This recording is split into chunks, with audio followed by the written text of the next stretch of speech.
আসসালামু আলাইকুম।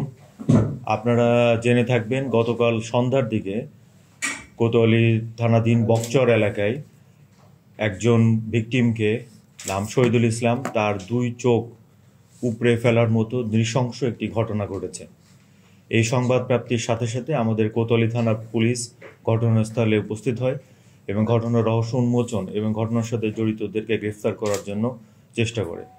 পরবর্তীতে প্রাথমিক তথ্যের ভিত্তিতে আমরা ডিবির তিনটি টিমকে তিনটি প্ল্যান দিয়ে মূল অভিযুক্ত যে ব্যক্তি তাকে গ্রেফতার করবার জন্য ডিবি পুলিশ মাঠে নামে এবং সেই প্ল্যান অনুযায়ী প্ল্যান বি আমাদের সফল হয় এবং পরবর্তীতে অভিযুক্ত সাদ্দাম হোসেনকে শহরের পালবাড়ি নামক স্থান থেকে আমরা গ্রেফতার করতে সক্ষম হই।